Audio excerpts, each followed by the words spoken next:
Stewart, a man of routine, settled into seat 9B. He adjusted his headphones, ready for his cross-country flight. He preferred aisle seats. They offered a sense of control, a tiny rebellion against the confines of air travel. Today was no different. Stewart, lost in his world, was oblivious to the silent drama about to unfold. He was used to his bubble, comfortable in his assumptions about the world. Little did he know life had other plans. Stewart, with his wrinkled linen shirt and slightly too large watch, exuded an air of entitlement. He surveyed his surroundings with a practiced indifference, his gaze skimming over his fellow passengers as if they were mere obstacles in his path. He adjusted his glasses, a smug smirk playing on his lips.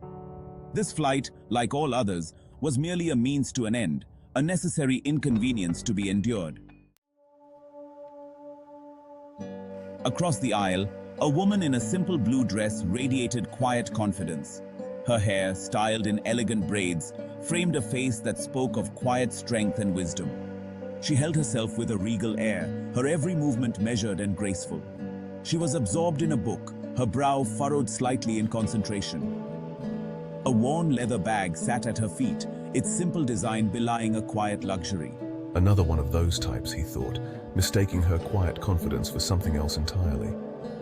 He couldn't quite place it, but something about her irked him. Perhaps it was the way she carried herself, the way she commanded attention without demanding it. Whatever it was, it rubbed Stewart the wrong way, fueling his sense of superiority. As the plane taxied to the runway, Stewart decided to make his move. He needed more space, of course. He always needed more space. With a grunt, he slammed his backpack into the overhead bin, momentarily blocking the woman's view. She didn't react, simply adjusting her position slightly to accommodate his rudeness.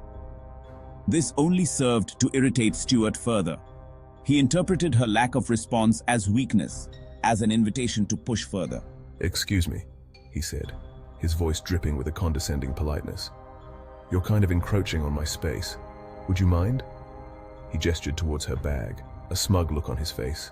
The woman glanced up from her book, her eyes widening slightly in surprise. For a moment, their gazes locked, and Stewart felt a flicker of something akin to unease. Her gaze was steady, unwavering, and held a depth that he couldn't quite decipher. He quickly looked away, clearing his throat awkwardly. A hush fell over the surrounding rows as other passengers witnessed the exchange. Whispers rippled through the cabin, a mixture of disapproval and nervous anticipation. Everyone knew the type, the entitled passenger who felt the need to assert their dominance over others. But this situation felt different. There was something about the woman in blue, an aura of quiet power that made them believe this bully might have finally met his match. The air crackled with unspoken tension. A young couple seated across from Stewart exchanged uneasy glances. An elderly woman in the row behind him shook her head, muttering under her breath. Even the flight attendant, making her way down the aisle, paused, her eyes darting between Stewart and the woman in blue. The entire cabin seemed to hold its breath, waiting to see how the encounter would unfold. The silence was deafening, punctuated only by the hum of the plane's engines and the quickening beat of anxious hearts. Just as the tension in the cabin reached its peak, the captain's voice boomed through the intercom. Good afternoon, ladies and gentlemen. This is your captain speaking. We have a slight delay before takeoff. A collective groan rippled through the plane, but the captain continued, undeterred. We're just waiting for clearance from air traffic control, but in the meantime, I'd like to take a moment to welcome a very special guest traveling with us today. Stewart, momentarily distracted from his confrontation, frowned. A special guest? He rolled his eyes internally. Probably some politician or celebrity, he thought, used to such fanfare. He couldn't be bothered with such trivialities. His attention, however, was quickly drawn back to the present as the captain continued. I'd like to extend a warm welcome to Ms. Adeola Bakare, the esteemed owner of this fine airline, who is joining us today on her way to a conference. The cabin erupted in a flurry of whispers and gasps. All eyes, including Stewart's, darted around, trying to identify the mysterious Ms. Bakare. And then, as if on cue, the woman in blue, with an almost imperceptible smile playing on her lips, unbuckled her seatbelt and stood up. She moved with an effortless grace, her eyes twinkling with quiet amusement as she addressed the cabin. Good afternoon, everyone. I do apologize for the slight delay. The effect was instantaneous. Jaws dropped, eyes widened. Stewart, his face now drained of all color, felt a cold sweat break out on his forehead. His mouth opened and closed wordlessly, like a fish out of water. He stared at Miss Bakare, his mind desperately trying to reconcile the image of this powerful, elegant woman with his own prejudiced assumptions. The woman he had so rudely confronted, the woman he had deemed unworthy of his respect, was the owner of the entire airline. The realization hit him like a ton of bricks. The air, thick with tension only moments ago, now crackled with a different kind of energy. A mixture of amusement, vindication, and disbelief.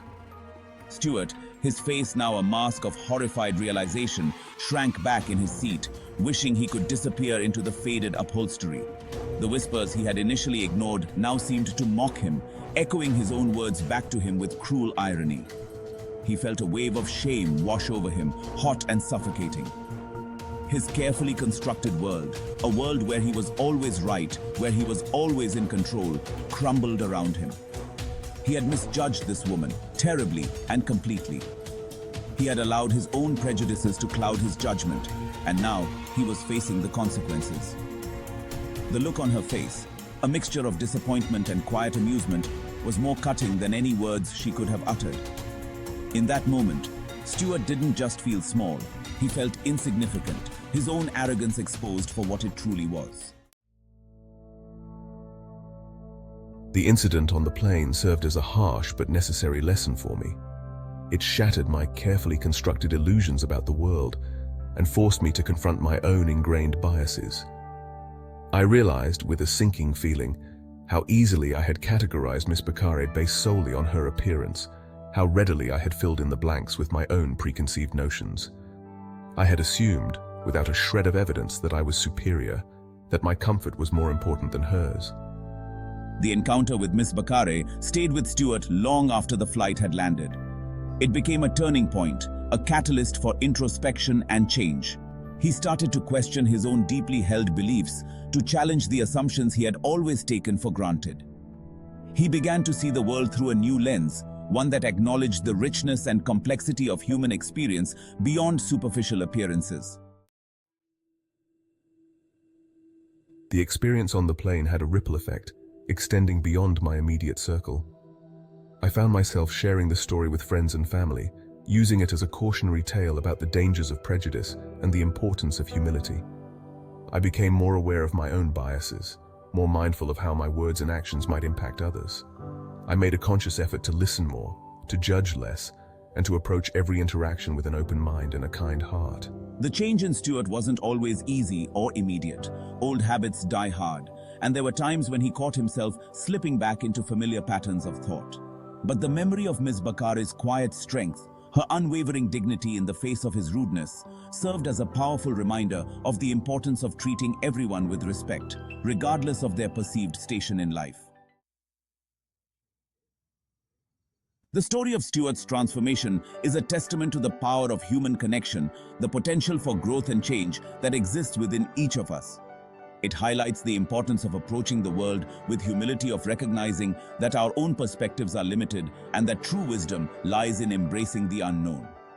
It's a reminder that every interaction, no matter how fleeting, has the potential to teach us something valuable, to challenge our assumptions, and to help us become better, more compassionate versions of ourselves. The next time you find yourself making snap judgments about someone based on their appearance, remember Stewart's story. Remember the woman in blue and the lesson she taught him. Remember that beneath the surface, we are all more alike than we are different. We all have stories to tell, experiences that have shaped us, and dreams that drive us.